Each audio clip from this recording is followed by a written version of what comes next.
Hello and welcome to the Other 14 FC podcast. I'm Alex, Crystal Palace fan. And I'm Tom, a West Ham sufferer.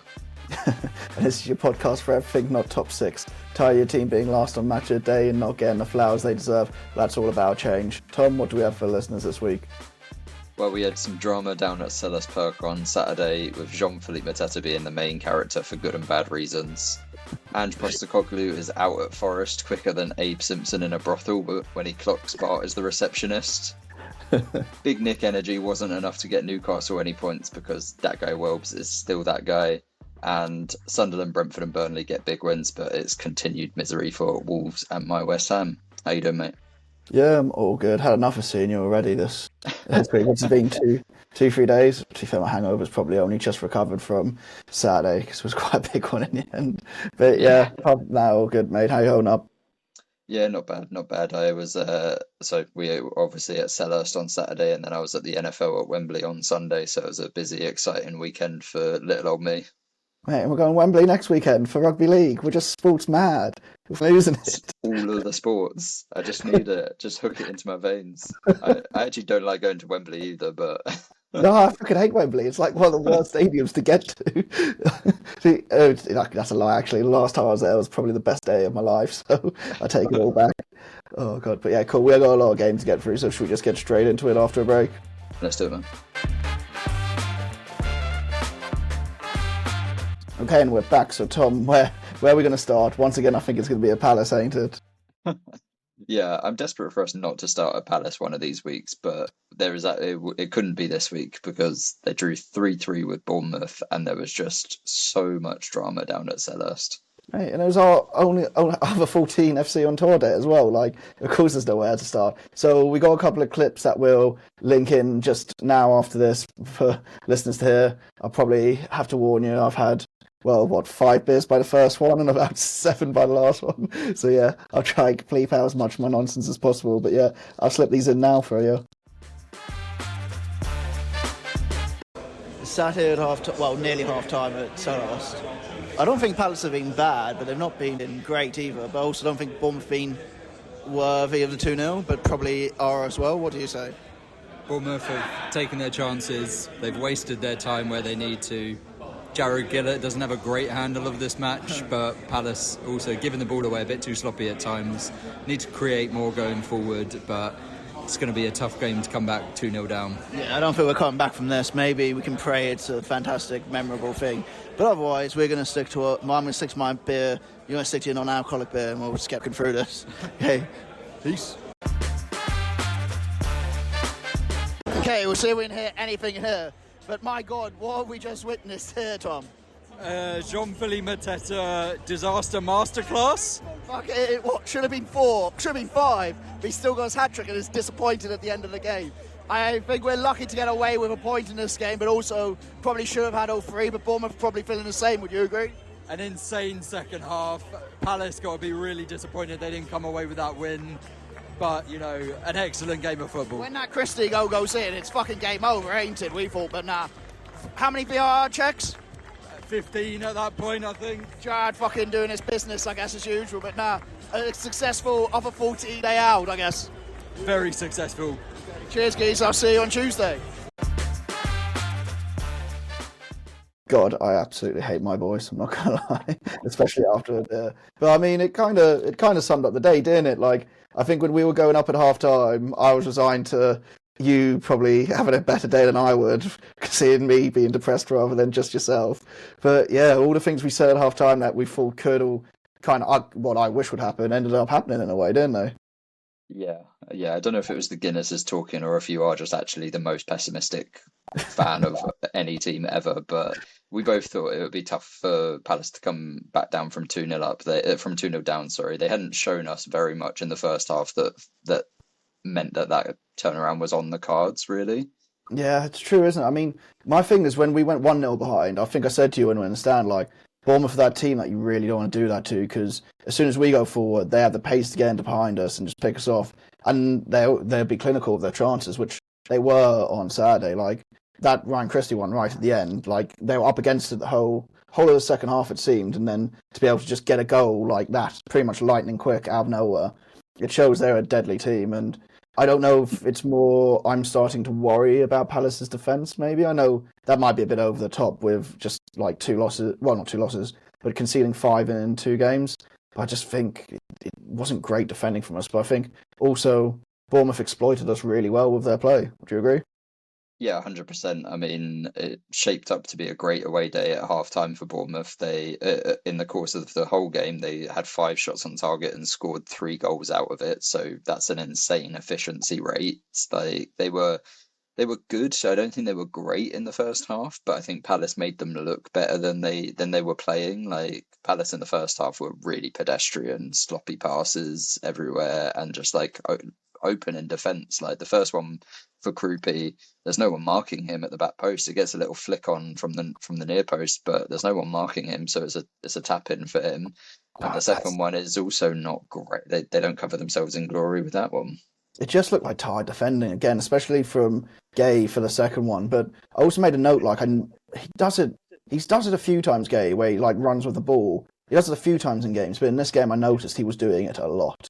And I don't know if that's maybe like with the news that Glasner came out that we all knew he'd be leaving at the end of the season, but I don't know if that's maybe taking the shackles off him a bit more to think, oh yeah, I can just go now and leave these gaps in behind maybe. But Bournemouth saw those gaps and took advantage of them.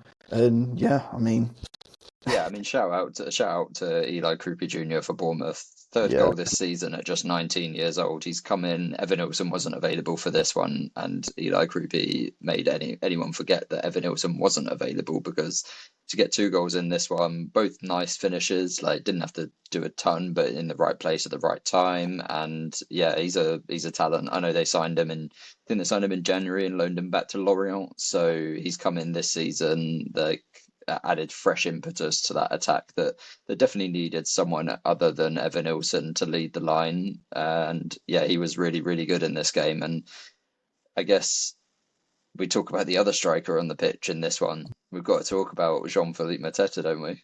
Yeah, I think, like I said in the recording, he somehow scored a hat-trick, and I think he had a bad game. Like, it's mad to think, isn't it?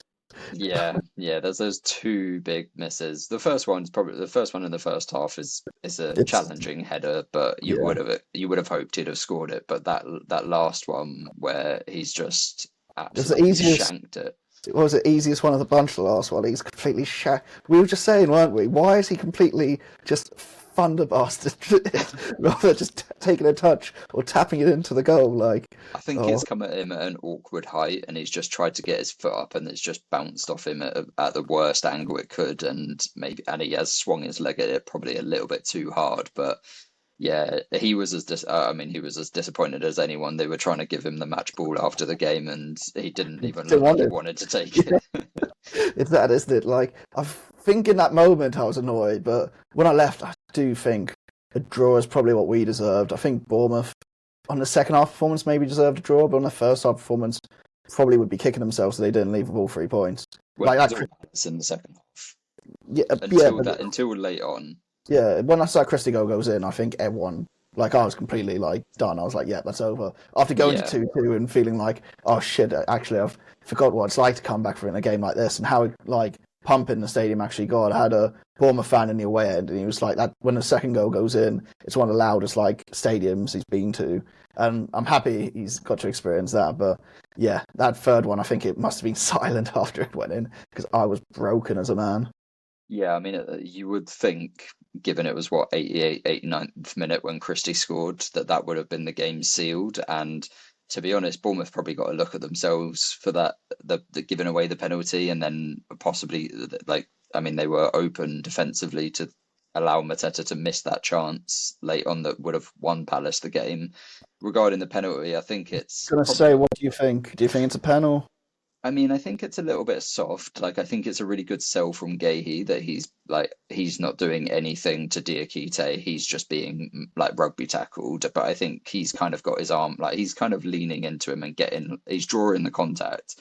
But I do think it is a penalty, and there is also like 2 other sort of grapples going on. There's Semenyo on someone as well, and it's like, and there is a clear directive from referees to give those this year. I think it's the 5th penalty that they've given for grappling so far this season. So you're not going to get away with that. And and it's probably is, as I say, I think it's a little soft, but I do think it is a penalty. Yeah, I think it's soft. I think like I'd be annoyed if it was given against me, but the ref did give him a warning beforehand, like so it's kind of like you're giving him the opportunity to make the decision. I mean, everyone's going on about how this was like game of the season so far and how it was like a roller coaster.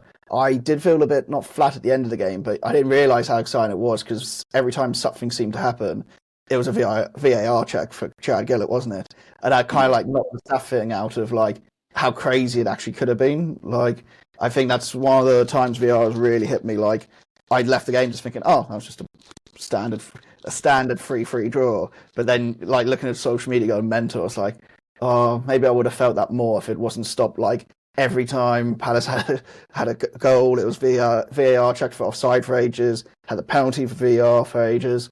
And it was just like, yeah, I think you said in the recording as well, Jared Gillett was kind of Gilleting it hard throughout the game.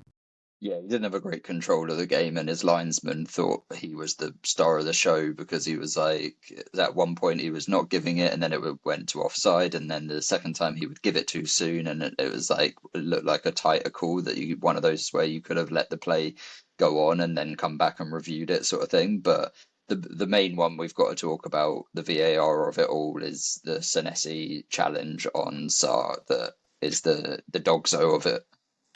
What were the chances? I said to you, didn't I, when he went to the TV, I said, every time anyone goes to them onto Palace, I was like, this time they're not going to overturn a decision. They're going to stick with it.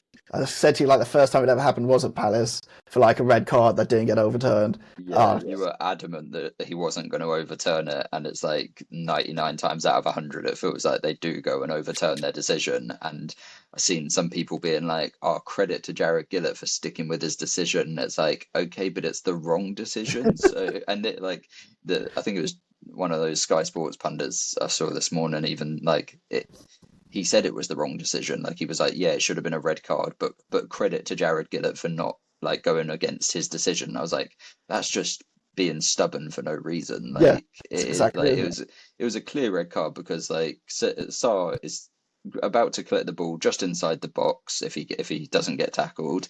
Mateta's completely blocking Diakite from making any tackle, like from coming over and making any tackle.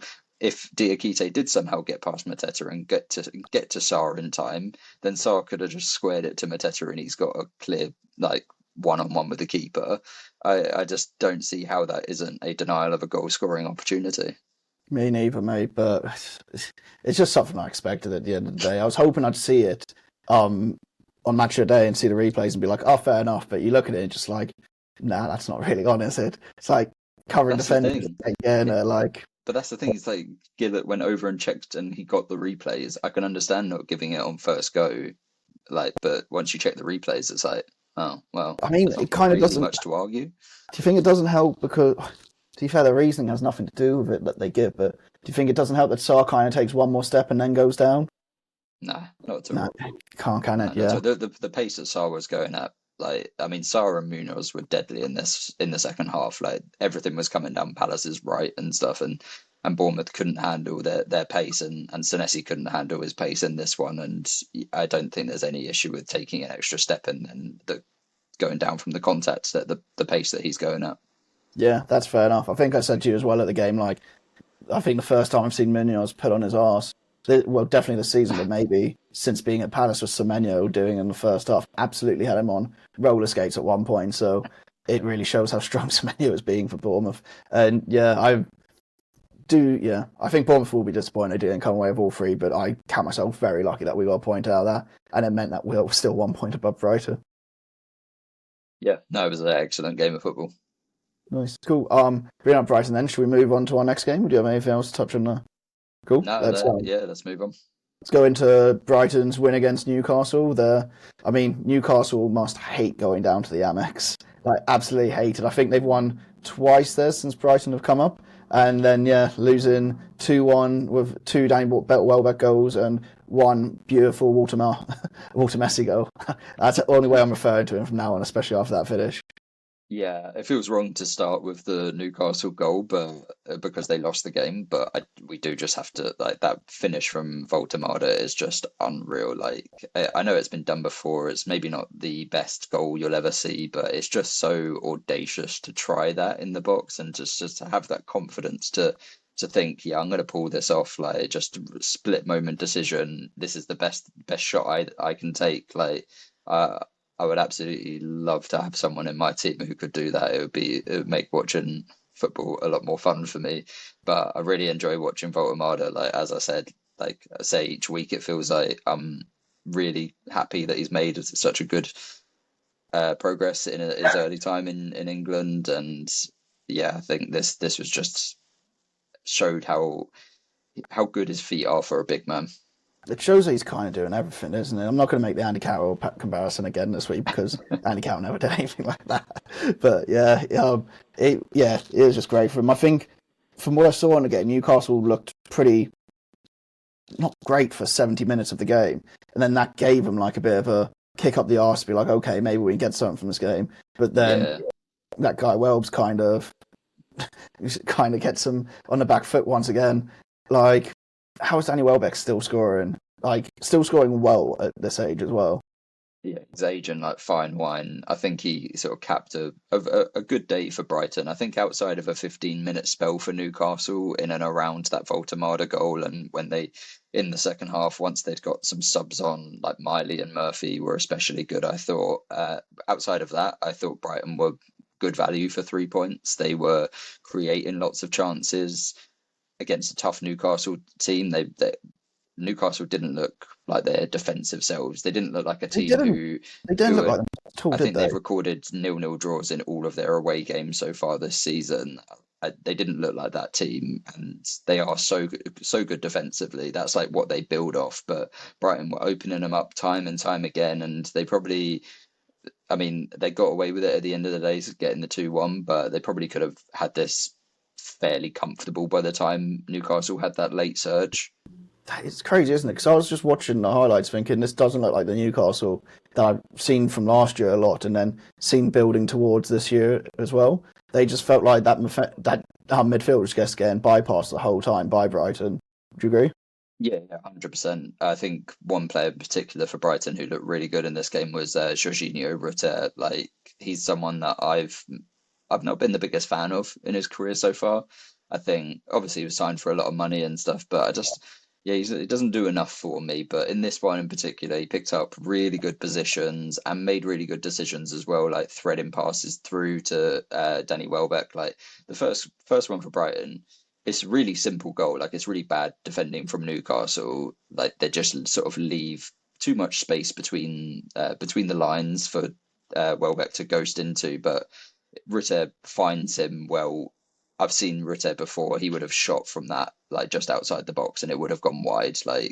That's the kind of decisions he's made at times during the early part of his career. But in this one, he was making good decisions, picking up good positions, and sort of looking like the player that they signed to play that 10 role to kind of replace João Pedro. I mean, when you got someone in form like Welbeck, like it becomes easy to play that role, doesn't it? Because he's not thinking I've got to be the man to do this. He's thinking I've got a shit hot striker up front. If I play it anywhere in between that back line, he's probably going to get onto it, and he's going to have a def enough finish to put it into the back of the net, which he showed twice. Yeah, like, keep it simple and find Welbeck in the box, and Welbeck's so good that he'll more often than not make a good decision and probably find the back of the net as he did twice in this one. Yeah, exactly that. I mean, I said to you when we were in the stands, like I looked at my phone and I saw a notification coming for Welbeck's goal, and then for the second goal, and then instantly I looked up and the ball's going across the box for Ryan Christie to put the ball in the back of the net, and I was like, "Fuck, this is the worst moment ever."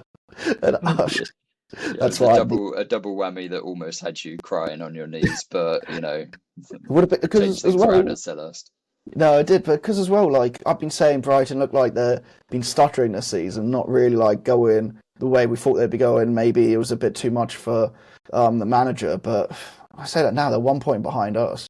They really turned it around with a win at Chelsea, this win against Newcastle. maybe it is The win all against Man City, as I said last time out, they're Robin Hood. They take from the rich and give to the poor. Like Wolves, I don't have who they have next off the top of my head, but if it's anyone who didn't finish in the top six last season, then they're probably going to lose. So it looks like they got United away on Saturday. So they'll lose that then because United are trash. So oh man, but yeah, anything else to take from that? I mean, just a strong performance from Brighton all round, really. yeah, no, good game, two good teams. Brighton the better team, I think overall, and yeah, worth 3 points. And yeah, Newcastle bit uncharacteristic on the day, except for 15-minute spell, really. Yeah, exactly that. I mean, like I said at the top of talking about them, maybe it's just a hoodoo they have at the Amex that they can't get over, just getting down there and shitting their pants. We have that at Goodison Park every single year, so I can't see why it can't happen to other teams. But cool. Yeah, should we move on to the early kickoff on Saturday, Forest Chelsea? Yeah, not one we usually will hit so early, being a 3-0 loss to a top six team. But, I think with all the news, we have to touch on Forest losing 3-0 to Chelsea. Ange Postecoglou is gone. He lasted 39 days in the job. Was that the second longest ever spell of a manager, just behind Sam Allardyce for Leeds? Even though Sam didn't really get fired, did he? He left at the end of the season.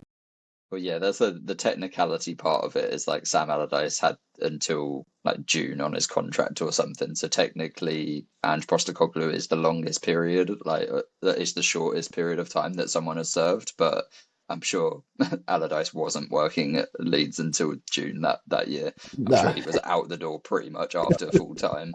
But it was pretty similar as to Postecoglou was in this one. Like, I think it was at like 17 minutes after full time, he was given his marching orders.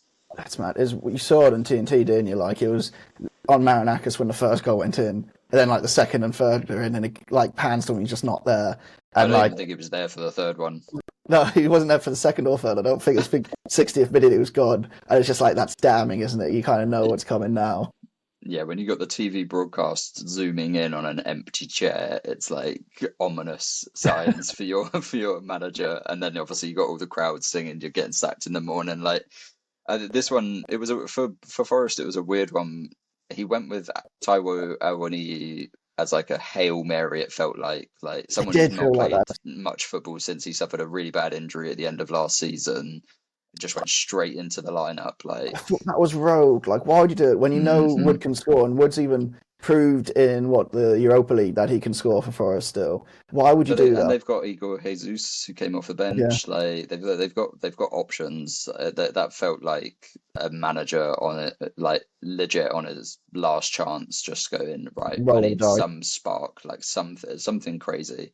But the mad thing is, go on. No, go. I was going to say the mad thing is, if we talk like about the game more, like Chelsea were giving Forest chances at the beginning, and you think maybe if Wood's on the pitch there because he's a bit more match sharp, he's maybe not running and taking it, but he's holding the ball up, giving it to the right player to then go and do something. Because Arnie had like a weak tame shot, Anderson had another tame shot, and Gibbs White had a couple of half chances as well. Like if they get one of those, it could get. I'm going to say could get rocking, but in all honesty, that first half, I watched it all. It was a pretty dire game. If they got this game last season, they would have been 3-0 up by half time. Yeah, the way that Chelsea were gifting them chances over and over again, passes that were literally just landing in an attacker's feet on the edge of the box, and they were just squandering them over and over, and it was just like, this is a sign that nothing is working for you right now, Forest. Like, we've all been there, those games where you're just like, we could be here for 3 days and we're never going to score, and it felt like that for Forest. That Igor Jesus one that hits the crossbar and the post, that is exactly what you're saying. It sums it up like more perfectly. Like, I knew they didn't score, but I was watching Match of the Day and I see that goal. I was like, oh, they did score. It's just like, shit, hell. Like, yeah. And again, I think against that Chelsea lineup as well, which was just bizarre. Like, they were playing like Malo Gusto in midfield, like young Josh Achiampong in defence. Like, Garnacho was playing and stuff. And like, as we were saying, they were getting chances. So like, I just think Ange has no excuses for how that result ended up that way. Nah, not at all. I mean, we've said it from him coming in, well, I said first thing when he came in, he doesn't have the defenders that can play what he wants to play. And you can't expect them to turn around mid-season and be able to do that for you. Like, they're always going to get caught out. You saw, I think it's for the first goal from the corner, or maybe the second one, where Murillo's, like, lost his man, trying to nudge another man out of position from Chelsea, and then there's a geezer left open, back post put in. It's just they're like, oh, that's not like a mistake he would be making last year, because he was just all over everything, confident in what he's doing. I mean, those defenders probably got told to do things that they're just not in their wheelhouse at the moment. And yeah, it's led to, what was it, 5 defeats in a row? It was all done for Ange, wasn't it? I mean, I can't believe he actually got sacked, even though I kind of can slightly, but where do they go now? Marinakis in charge. I can definitely believe that he was gone, and it's the right decision. Like, I had no faith that he was going to turn it around. They were dropping deeper and deeper into trouble, and they would have if they'd have kept going. I just don't think they would have changed anything. Like, Ange Postecoglou is not a adaptable manager. He tried to change too much of the play style to suit his style and how he wants to play in a short amount of time. They were changing the lineup every week. There was never any settled. Fair enough, he had a couple of injuries in the back line, which is tough to take, but the team never looked settled under Ange. It was, again, an instances of players not really knowing what they want, what the manager wants them to do, trying to abide by his principles and his tactics, and just like leaving themselves open. And they conceded way too many goals. They weren't scoring anywhere near enough goals. Like, this is just a recipe for disaster. And now they've got Sean Dyche. Yeah, that's what I was saying. Like, where are they going now? We have Dyche coming in, which I really want to hear from a Forest fan, see how they feel. I think Dyche is a good manager, and I think he'll keep them up. But is that really? I think there's a little bit of credit in the bank for Sean Dyche. He was a youth player at Forest.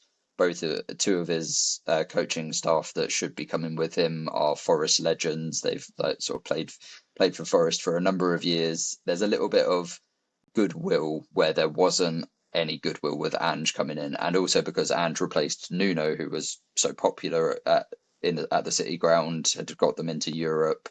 There was already that, we've talked about it, there was already that bad sort of like blood that Marinakis had made that move of getting rid of Nuno and bringing in his Greek mate Postecoglou.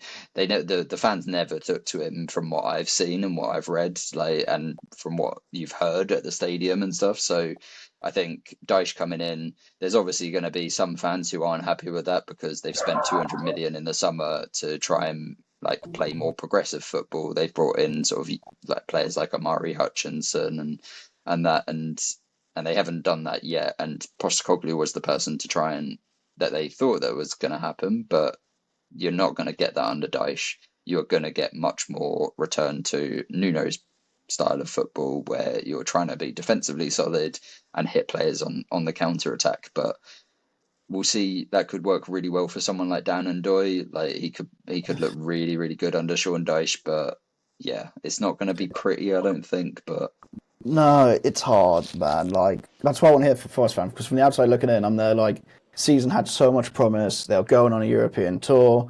They were literally going to hopefully pick up where they left off, and it hadn't looked too bad at the beginning of the season for them. It was like, shit, maybe we can pick up where we left off and put like another European push on. And then to go through this shit for basically, a month, to then end up with Sean Dyche, who will keep them up, like I said, will most likely keep them up. But if you're just looking to stay up this season, as a Forest fan, are you going to accept the manager you have, or are you eventually going to be like, Marinakis is just taking the piss now and not treating our club like an actual club, like making us feel a bit like clowns? Do you know what I mean? Well, yeah, for sure. I mean, there's a lot of similar vibes to at West Ham at the moment between West Ham and Forest. It's owners who are using the club as their sort of own little plaything. They're making bad decisions, and it impacts the fans more than it really feels like it impacts them, because they've got the money to make the changes if they want to, sort of thing. They've given Dyche a contract to the end of 2027. Don't know if there's any break clause in there or anything, but that sort of signals that this isn't a short-term appointment. They are looking to back him and build him, but I just don't see it with the changes they've made. I just don't see it as a mesh for a lot of those players. You say that like we know he's not going to be there anywhere close to the end of that contract. Like he'll be there to the end of the season, depending how they do. And yeah, even if they do well, he might not even be there going into the next season because Marinakis might see another manager that he fancies that is a bit more of a name than Dyche. Like it's just all it's all a bit fucked for Forest. I feel, and I feel sorry because I have a lot of respect for Forest fans. They're always like nice people, and it's just like. I feel like the owner just doesn't respect the league enough to understand like what he's putting those fans through. Because it's not long ago that Forest were just holding on to stay in the league with Steve Cooper to then go to European football. Like having that, like catching that, not that luck, but that like gold in this league is really hard. So he's got to hope he hasn't completely fucked it and sending them back to the Championship or sending them back to relegation struggles. It's Wow. Unfortunately, Forest fans, I need all the other teams to be down in the mire with us. So, to be fair, maybe I'd be feeling the same as you if Palace were doing more shit this year. yes, you 100% would. I'd be there like, yes, man, Akas, he's my man. I need all of the bad blood on every other team. Thank you. Oh Lord, cool. Okay, you got anything else for that game? I mean, we don't really need to touch on any of the Chelsea goals. In all honesty, like it is a mixture of poor defending and bits here and there. But I think that game's mainly there just because of the Ange news, isn't it? Yeah. Sean Dyche, first game at home against Porto, I believe, in the Europa League. It's not the best game to be starting with, is it? Like, to be fair, maybe if he gets a win there, or even I'd say a draw, but a draw I don't think it's going to do much for Forest fans at the moment. If he gets a win in that game, it's a rocket to the top, then, isn't it? Maybe. We'll see. Yeah. But let's move on. Cool. Okay, where do you want to move on to next then? Let's go to Villa's away day at the Tottenham Hotspur Stadium. They won 2-1, thanks to goals from Rodgers and Buendia. This one, interesting game this. I don't think Villa played very well. No, I don't think Villa played very well either. Like, they scored 2 great goals, I think, but it seemed very much it seemed very much like Tottenham should have been out and like gone in this game by the end of the first half, scoring Bentancur in the first minute, swiping home, and Villa just didn't really seem on it to begin with at all. Yeah, no, they were second best throughout the game, really, except for a couple of spells in the second half, like around the sort of goals. But the first one for Bentancur's goal was just lazy defending, like no one's marking him. You can't be. He was literally on the penalty spot, wasn't he? Just to like swipe it home, and that made me think like back to when we played Villa early this season. It's like, okay, maybe Villa aren't out of this rut they were in. Like I know there were 4 wins on the bounce coming into this, but I remember leaving Villa Park and being like, this team is in trouble. Like I don't know what. They dug deep in this one to make it 5 wins in a row. They didn't, as I say, I don't think they played very well. They were second best, and they kind of struggled throughout. But I think they dug deep and they got 2 moments of absolute quality. Like the Rodgers goal is just such a beautiful swerving, swooping finish that you see people saying it was the keeper was at fault for the Rodgers goal. I was looking at it like I can only think they're saying it because he's off his line a bit, but I can't really see anything else. Like it's a fucking great strike. It's one of them dippy ones that is just like a nightmare for a goalkeeper because it doesn't hit straight or true, like, or the curve isn't sort of really like judgeable. It's kind of just like swerving in and out, and I think that's a beauty. I don't blame the keeper on that one. Nah, we want to see more of that from Morgan Rodgers as well, because he was an absolute like terrifying last season. He was like the one player I didn't really want to come up against because he was shit hot. So I'm hoping he refines that form now and he can actually like hit the ground running again. But I think what was even better than the 2 goals was the Cash pass for the second goal. Like I don't rate Matty Cash as a player at all. I'm going to be completely honest with you. Like I never have, and I don't think I ever will. But my God, that ball like on the half volley is insane. I was so like happy seeing that because 99,000 times out of like 100,000, like he's passing that back to the goalkeeper. Every week you see that, and it's just like as a fan you get it, but it's so gutting. It's like you're on the attack. All of your players are forward. You just want them to launch the ball back into the attacking area, and they always go back to the keeper. It's the safe move. I get it, but but you see why we want to see that in this moment where Cash actually just launches it back into the wing and then split second later and the Wendy has scored. Yeah, but mate, you do know, like, if whenever I see a player put it back like that, I'm like, if we don't win that ball, there's a big counter attack coming our way, and there's only one man back. Do you know what I mean? Like, I've seen that go wrong so many times for my team over and over again. I'm like, that's why I'm happy with them taking the safe option, even though it was electric, that ball. But I don't think you should be able to pass back to your goalkeeper at all. That's my new rule. My rule change for football. Goalkeepers can only save. I love that.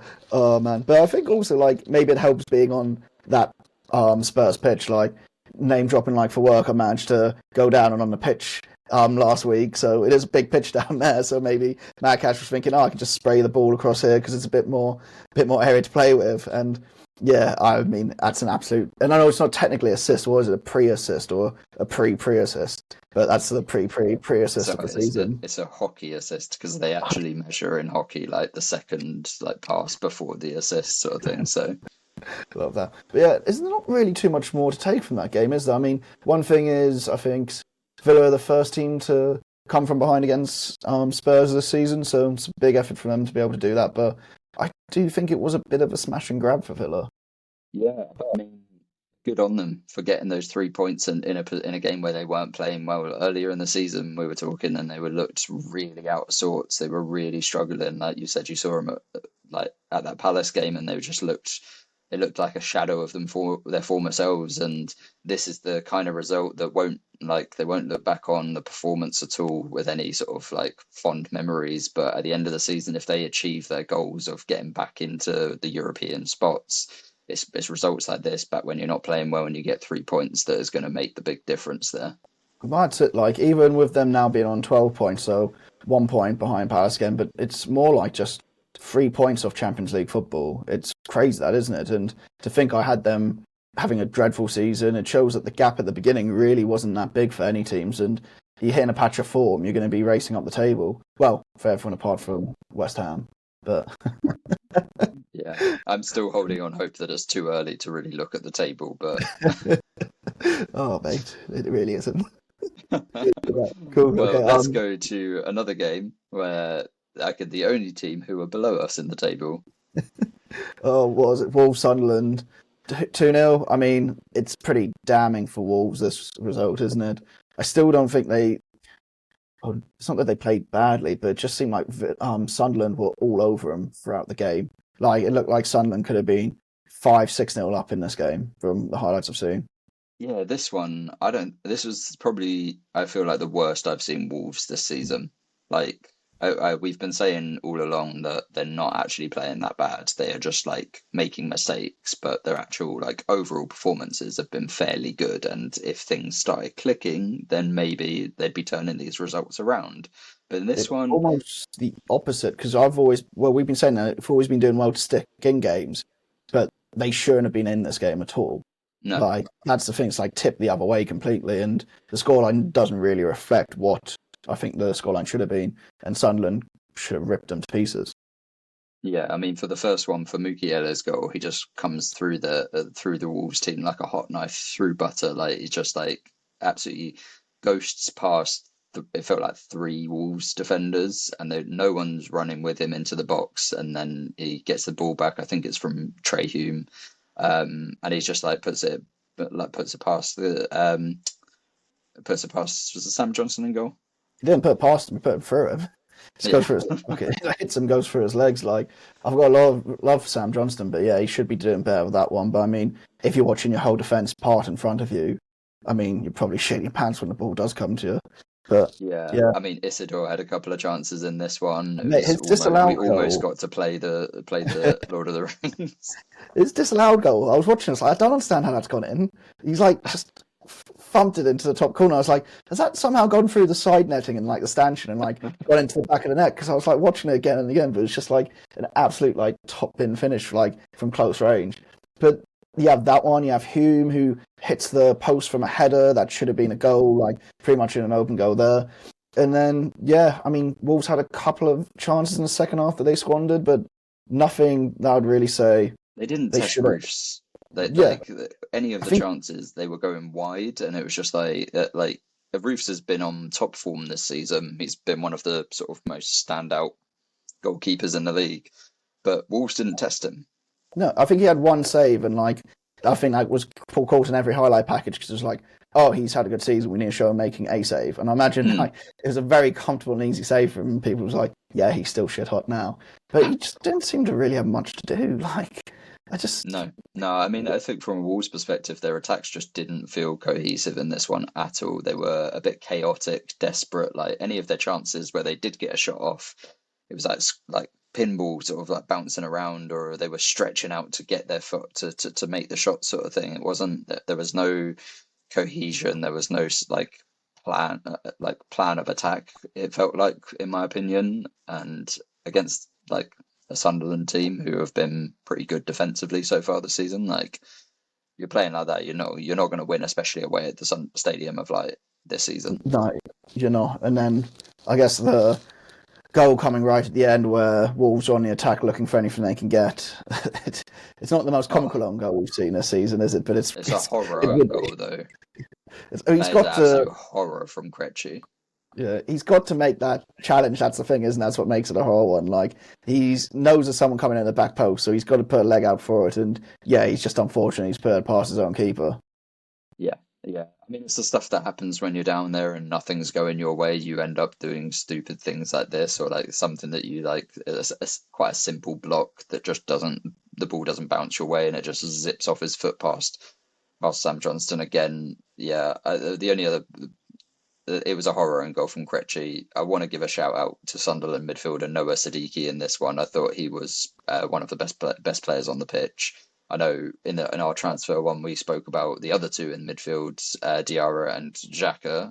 Diarra obviously not in this one, but Sunderland's other two high profile midfielders, and we didn't mention really Noah Siddiqui, but he's come on. I think he's been really good this season, and in this game, I thought he had his best game of the season so far. And he's just a 20-year-old kid just running about in midfield, leaving Granit Xhaka to do the dirty work, but also getting back and forth himself, making tackles, creating some chances as well. Yeah, want to keep an eye on.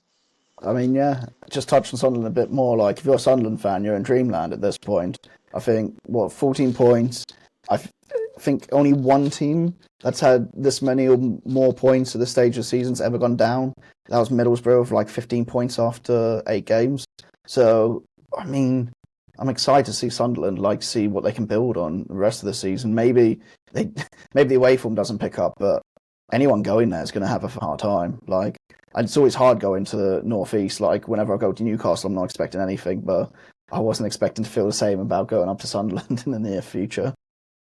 Yeah, and it's like really two teams at the opposite end of like their life cycle. It feels like Sunderland right at the start of theirs, or this fresh impetus of essentially a whole new playing squad, like new to the Premier League, and then you got Wolves on the other hand, they've been around for a few years.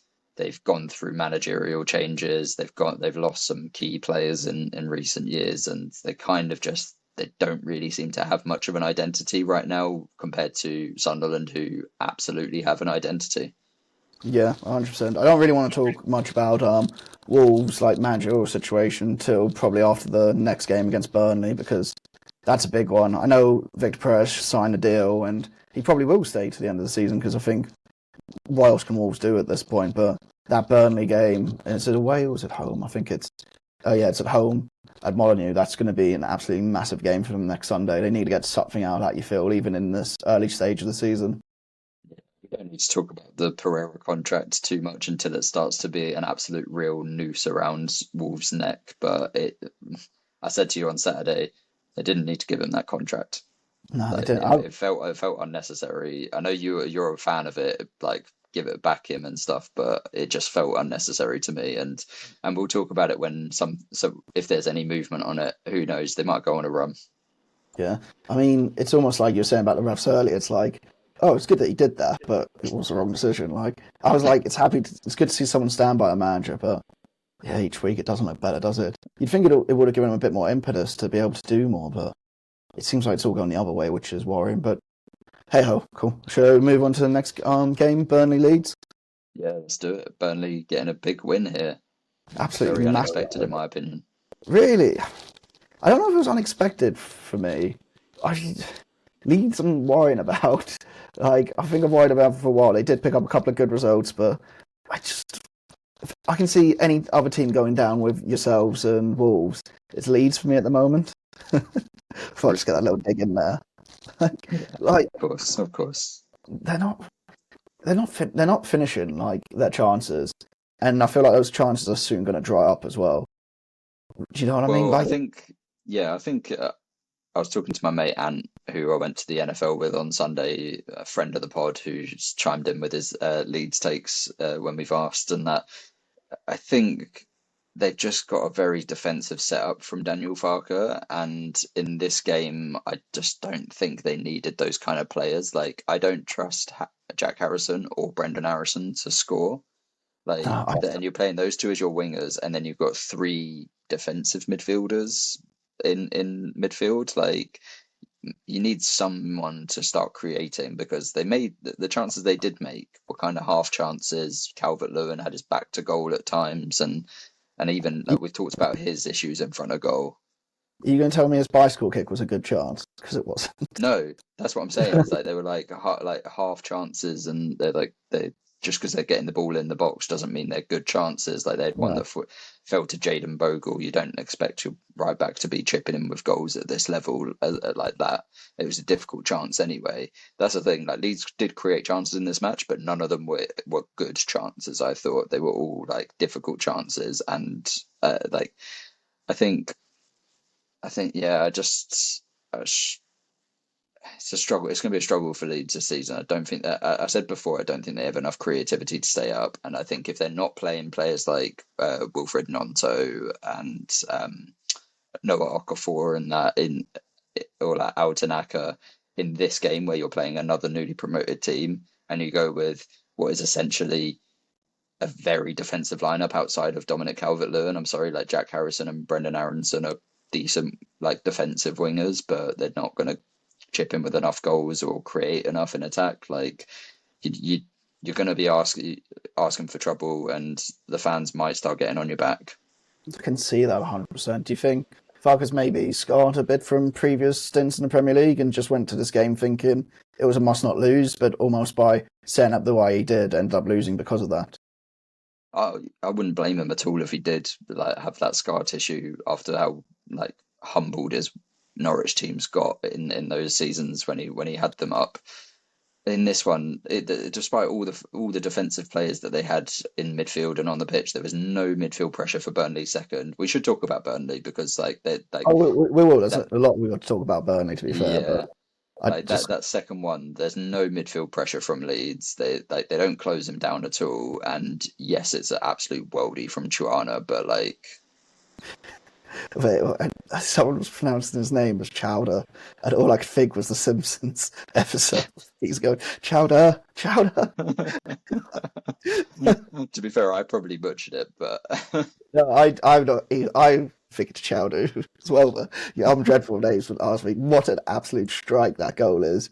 Do you think that one the keeper could maybe do better on it? But I think that's just an absolute like thunder bastard of a goal. it is a thunder bastard.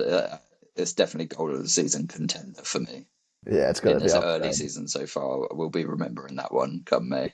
Yeah, 100%. But then you have the Ugochukwu goal as well, which I mean, God, you must hate that these two players scored for I Burnley. really did. I'm dreadful of names. There's Ugochukwu. That's right, isn't it? Like, I feel Yeah, like you got it. You got it like, then. Yeah, you I got it didn't then. completely butcher it the first time, but we got close enough.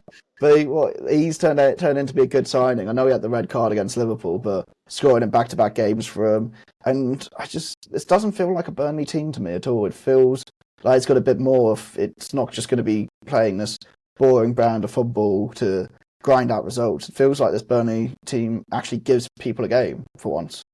Yeah, I think you're going to see a lot of ups and downs with Burnley this season. There's going to be games where they look decent, like Scott Parker goes a bit more progressive, like tries gets his midfielders a bit forward, like Ugachuk he's adding goals to his game now. As you said, he scored in his last two. But then I think you're also going to get Scott Parker games that we have come to expect from him, where he is a bit more negative, pragmatic, and doesn't quite get the game that would get fans on their feet, sort of thing. I think you're going to see ups and downs all season. That like they might have just enough to stay up, but I think they're probably. It's interesting because I do still think over the course of 38 game season that I would back Leeds slightly more than Burnley, despite the fact they lost this one. Yeah, that's fair. I feel like we've just got differing views on them, but kind of think of them the same way. If that makes sense. Yeah, they're both.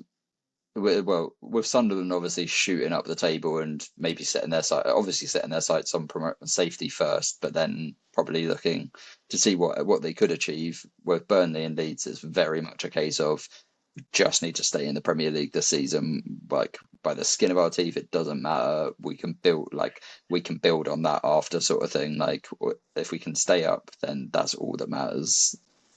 Yeah, 100%. There'll be like two to watch, I guess, going forward. But cool. Anything else you want to touch on that game? I think we kind of took everything from it. Yeah. No, let's head over to my Monday night misery. Oh god. Yeah. I saw this game was written down as a 2-0 thrashing. Would you agree from what you saw? Or 100%. We should talk about Brentford first because they were, well, we made them look, but they were also excellent. Like they destroyed us in the first half. It was crazy how they weren't leading by 5. why weren't they leading by 5 though? Do you think it was just they weren't taking their chances? Yeah, they were just not taking their chances. It was like, but they were going so close. Like it wasn't like they were just like missing crazy. It was blocks. It was like just balls literally just going over the bar, hitting the post, sort of thing. Like they almost had a second before halftime that was judged for a very, very tight offside after a lengthy crosshairs VAR check because the tech wasn't working, and that was a reprieve. But like Thiago and Utara had 5 chances each in the first half. That's mad, insane. Isn't it? It is bad. Like we said, Mateta was sloppy. Like Thiago could have had a hat trick in this game himself very easily, could he? Oh yeah, he should have for 100%. Like it was a very good night overall for Brentford and Keith Andrews, but they should be looking at themselves and going, all right, we need, like, let's do some finishing practice this morning, because that shouldn't have been, West Ham shouldn't have been in any sight of it. Like there were a couple of half chances in the second half where and the commentator kept saying it, like, oh, this feels like one of those games where West Ham are going to get a nasty equaliser and Brentford are going to be kicking themselves. Didn't end up coming out that way because West Ham were absolutely toothless, but Brentford should have been out of sight. And one that they were creating loads of chances going forward, but in midfield, Jordan Henderson was just absolutely quarterbacking this team. Like he had so much time to do whatever he wanted. There was no pressure on him from the West Ham midfield. I really want to shit on him, but he's been really like fucking quarterbacking it, like you say, spraying decent balls. Like it's his ball that sets up the first goal, isn't it? And it's an absolute peach. Like if Brentford had bought him and realised he could still do that, they have got a gem there for themselves. Like he's got the experience to keep him going, keep that run in midfield, and just put an absolute it's like Gerrard balls, isn't it? Just like pinging them across the pitch, like. It's like Pirlo at times. Like honestly, that's high praise because I as well don't particularly like Jordan Henderson as a player, but I could appreciate that at this age, like that some of his qualities like this, they are like Pirlo-esque passes that he's making, like 60-yard diagonals or like balls that just drop perfectly for the attacker to run onto them. They're not like they don't spray it too far and go out for goal kicks or whatever. They're literally like they drop like on a dime for the attacker for Sharda, Utara, Thiago. All 3 of them were getting in on the action going forward. Like, and then they were also pressing really well. West Ham were really ponderous on the ball. They didn't know what they wanted to do. It was from a West Ham point of view, it was a really strange lineup to start off with. Nuno seemingly picked players that were available to him during the international break, but he also put Kyle Walker-Peters at left back and Ollie Scholes at right back. Ollie Scholes has made a few Premier League appearances and they've all been at left back, and I don't know if this was a Forest thing where he put like fullbacks on the opposite sides than they're normally at. As like I know they do. This is very common with the wingers now to put them on their opposite foot so that they cut back and they shoot or they bend crosses in. You I didn't can't do know that we were with started doing it with fullbacks, can't do that with full. For fuck's sake. and I it hate just that. it didn't work. And yeah, about the first 10 minutes we looked quite good, and then just absolutely became ghosts on the pitch. Like we were second best in every duel, every like second ball. Brentford were much more physical. They had much better fitness. It was really worrying. Mate, it is. I mean, to begin with, what you have Somerville and Bowen looking like a threat as they usually do. There was a pounding call for Somerville right at the beginning. That was nowhere close to being a pen, I don't think. No. Nah. Do you think the VAR shout kind of saves capitulation for you guys? Do you think if that second goal counts, it's looking like a 5-0, not a 2-0? Maybe, but this felt like a 5-0, regardless of what the actual score was. Any West Ham fan who went there, anyone who watched on TV, there were obviously protests. I think they were fairly visible on the TV broadcast. Hopefully getting the message across to Brady and Sullivan that it's time for them to go. They are absolute cancers to the club. And yeah, I think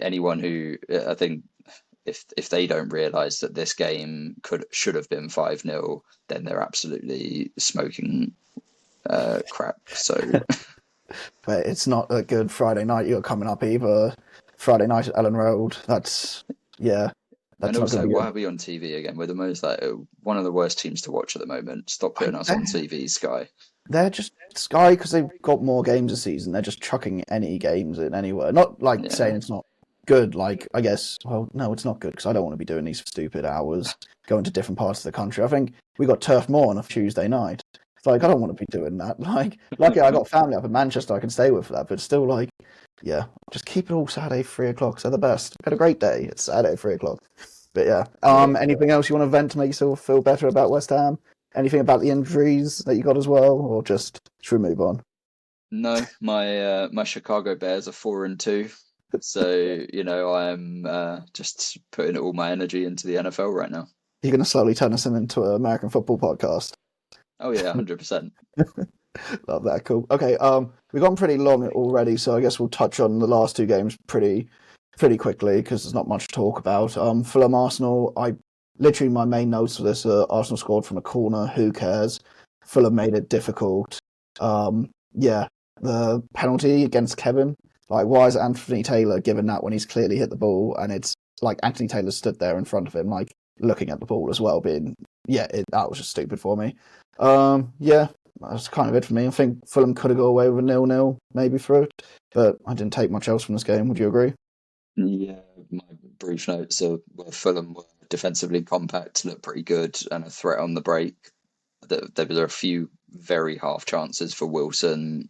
Like, I wouldn't have expected him to have scored any of them, but they were falling to him, and I think they restricted Arsenal to half chances as well, except for that one like maybe lapse of concentration at the corner. I think they weren't cut open by Arsenal at all, and yeah, they could have almost got a point out of this one, but yeah. Yeah, I think they deserved more, but it just wasn't a very good game. Even watching it in the pub after getting back from the Selhurst game, it's slightly cut. I was like, nothing's really happening here. It's just, but yeah, cool. And then City Everton, I feel like Everton fans probably used to going up there and seeing this, but they didn't like, similar to the Fulham Arsenal game. They didn't get destroyed. Pickford signing a new contract for him. He had a good game, pulled off quite a lot, good saves for him, and yeah, they seemed to hold their own. And City just kind of had that Haaland game where he gets the goal and game's over, really. Yeah, Everton fans, they've got one win in 25 against Man City, so it's already tough to go for them to get a result there. And now good. I hope they know how it feels not being able to beat the team. Well, now they've got David. Now they've got David Moyes in charge. They're not going to beat a top six team for a while. So yeah. Not very much, but Beto was studs away from scoring in this one. If he had maybe slightly longer studs on, they would have been 1-0 up. But yeah, Haaland just had a bit too much space for both goals. I think there was a little bit bad defending, but you you don't expect Everton to get a result in this game. So I think they can dust themselves down and move on with it. Obviously, they didn't have Jack Grealish as well, so it was sort of down to Ndai to try and provide any spark, and he did a little bit, a couple of nice touches, but he had one nice chance in the game. But yeah, it's much harder when it's just one of you, because it's easy to mark you out of the game, isn't it? But yeah, I don't think Everton fans are going to take too much, anything bad from that. If anything, just go in there and frustrating City is like not the best they could do, but something to really take as a silver lining. Yeah, cool. Oh, okay, that's everything rounded up for weekend, so we'll take a break, then get into Peak Barclays for you.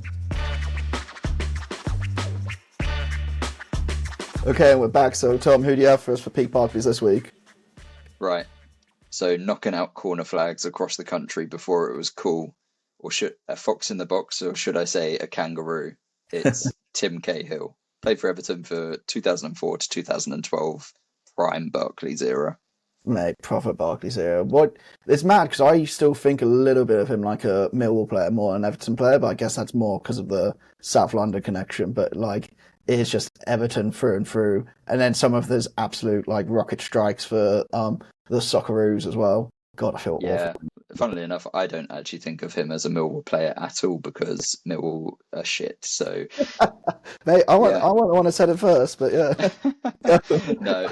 I mean, technically, he did actually play one more game for Millwall than he played for Everton because he went back on, signed for them for like several months in 2018 or something. So there you go. He is technically more known, played more for them, that scummy team south of the river. But his Premier League stats: 226 appearances, 56 goals, 23 assists. Watching some of these goals back earlier, the amount of headers is just ridiculous. For someone who wasn't the tallest, not the fastest, not the strongest, his timing and positioning were just unreal. And he was just, the way he was able to ghost into the box, find the soft zone between the centre backs or the defenders and just get a leap like a salmon and just get his head on the ball. Like it was just crazy. We don't see players like that very often. No, you don't. It's one of those things, isn't it? It's like who scored the X amount of like almost the most headers in the Premier League, and no one ever thinks Tim Cahill because you think, oh, he's a little guy, like he wasn't much bigger than the corner flag, but actually his head was lethal, anywhere in the box. I mean, I've got sour grapes with Tim Cahill because before signing for Everton, we were lining him up, but we said no over a dispute over his agent payments, and I mean, if we'd got him in that, I think it's 04-05 season when we'd just come up, I think he keeps us in the league that year, and then he puts him aside because we had him and Aki Riolati in the middle. Could you imagine? Or him and Michael Hughes, absolute engine rooms. Yeah, I mean, he could have signed for Palace for 1.5 million at that time. Obviously, that was more money at the time than it is nowadays, but it still would have been an absolute steal if he'd have kept you up and got anywhere near the amount of goals that he did for Everton for you guys. But just on the goals, he's not just a heading merchant. There are a couple of acrobatic overhead kicks against Bolton and Chelsea, a low, powerful half volley in the derby, and in the derby particular, again, at the Merseyside derby against Liverpool, he absolutely loved a goal. 5 goals in 15 appearances, which was the second most for Everton players in the Premier League era. Do you know who the top one is? The top, would it be? I want to say Kevin Campbell, but it's not, is it? Nah, it's not Kevin Campbell. Who would it be? Top? Oh, no. No, Lukaku? No. Who is it? Big Duncan Ferguson. Oh, I should have got that. That's bad. I thought I went Kevin Campbell because I knew it was someone from that era, I thought. But yeah, I should have got Duncan Ferguson, my bad. Yeah, well, he probably will be on a peak Barclays at some point in the future. Yeah, 100%. But Tim Cahill, in his debut season, he was named both Everton Player of the Season and the Players Player of the Season. Second year, he gets nominated for the Ballon d'Or. Such were his performances for Everton. It's ridiculous, isn't it, thinking about? But is that the season Everton get Champions League, though? It's got to be, surely. Yeah, I think so. It was. Yeah, because it was the season before. Because the Ballon d'Or at that time was like calendar year, at the end of. So it was a weird time. But yeah, I'm pretty sure it was. And then last individual award to mention, he was nominated for the Puskas Award for a Di Canio-esque goal against Netherlands in the World Cup finals in 2014. I feel like there's so many Australia goals he scored as well. I mean, he just stood out because he was like that one Australian player that everyone knew, like at that period until like you got like Jed Nax and other people coming in like that, like making him bigger. But yeah, he's definitely out there. Find an era of Aussie football for sure. Like he was the first Australian player to score in a World Cup. Went on to score 5 goals in World Cup tournaments over his career. So he definitely defined, I think, an era of like Aussie football that had just had your Mark Vidukas, your Harry Kewells, and then Tim Cahill kind of defined the next few years, and then picked up some players in recent years. But he came from a sport loving family. He's got 2 cousins who played professional rugby, and his dad supported West Ham. Really, I didn't know the West Ham. I didn't know his cousins. Brothers played rugby either. Is that the weird stat you have for me then, or do you have another one?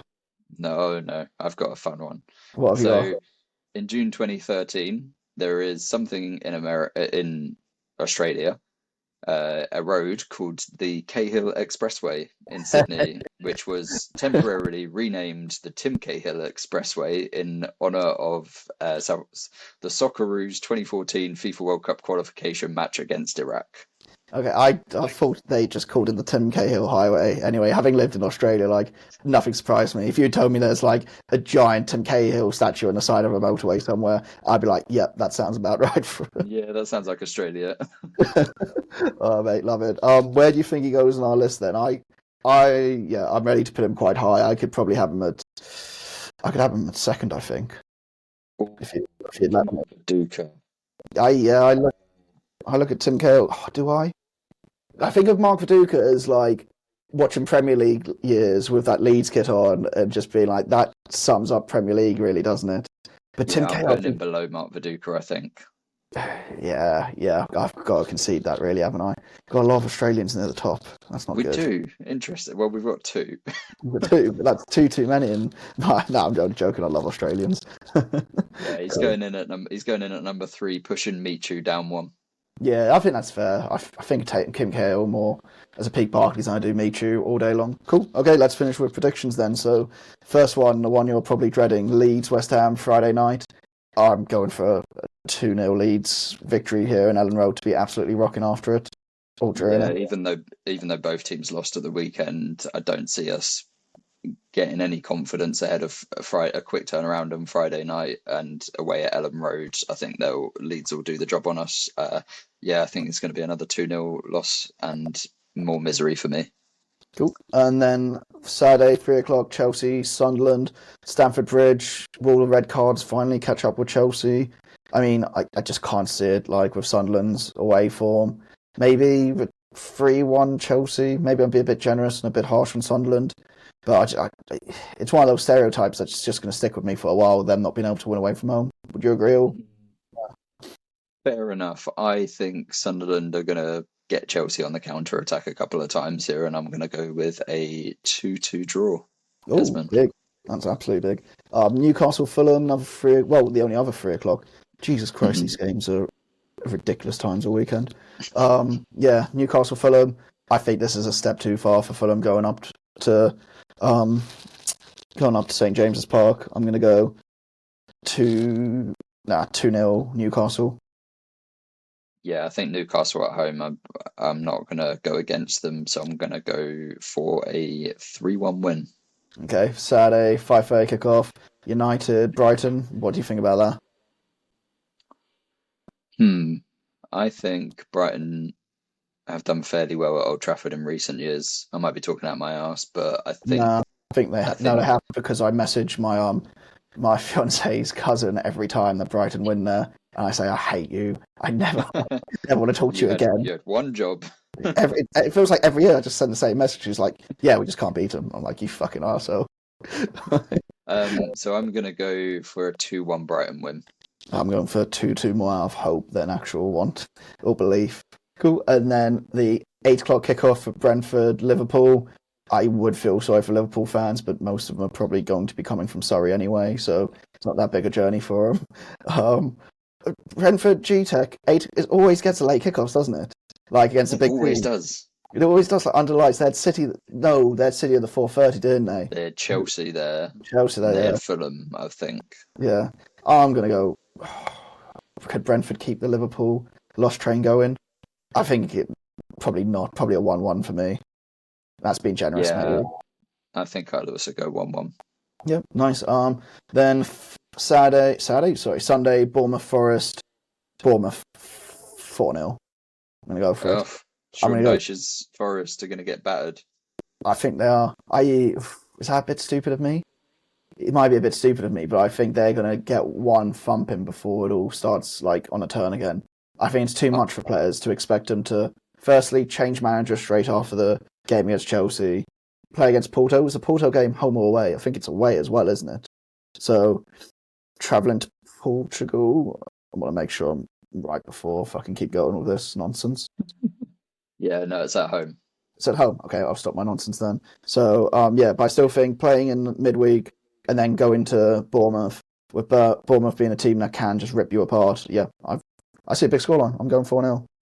I think it's going to be a lot closer because I think Dyche is just going to come in and go, let's be defensively solid and we'll try and get a draw out of this. But I think Bournemouth will get one past them. I think it's going to go 1-0.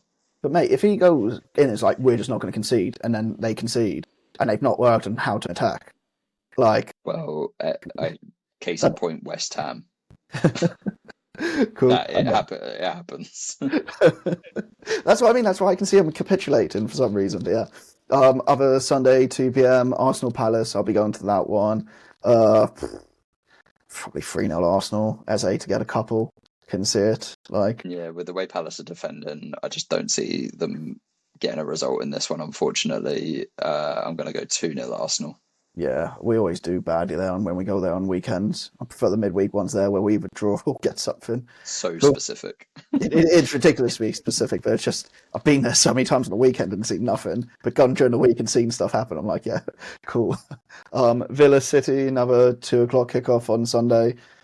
I'm going to go for Villa in this one, I think.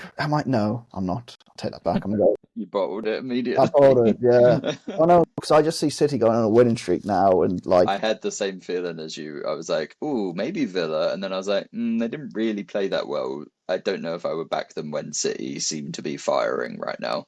Yeah, they found that form, haven't they? I'm gonna go 2-1 City in this one. What about yourself? I think I'm gonna go 2-0 Man City. I can see Villa getting a goal, maybe, but yeah. Then another, well, probably the biggest one. Big 6-pointer, Wolves Burnley, 2 o'clock Sunday. I'm going to go for a draw. I think maybe you've convinced me with like a Scott Parker game, maybe going too defensive here and being a 0-0 draw. Oh, 0-0? Yeah, I think it's going to go 1-1. Yeah, I'm going to stick with 0-0 then. And then Everton Spurs finish the weekend off. So Spurs going to the mini Spurs Stadium. I don't know how to call this one. I think Everton back at home. I think they can get a result here. I don't think Spurs are that good. I think they are definitely gettable, and I think if Everton are on point, then they can get a result. I think it's going to be 2-1 Everton. I'm going to go for 1-1 here. I think it's going to be a bit of a dull weekend with a few draws and then one big 4-0. Cool. Oh, and that's it then. So yeah, feel free to rate and review the podcast and tell your friends. Any fans of other 14 FC sides out there that want to let us know how they're feeling or want to tell us about a match day experience, please feel free to send in video notes or voice clips. More than happy for that, and just to have some interaction with yourselves. And then also feel free to follow us on socials at Instagram, TikTok, Blue Sky, Reddit at other14FC podcast, or email in at other14fcpodcast@gmail.com. But otherwise, catch you guys all next week. See you later, Tom. Cheers, guys.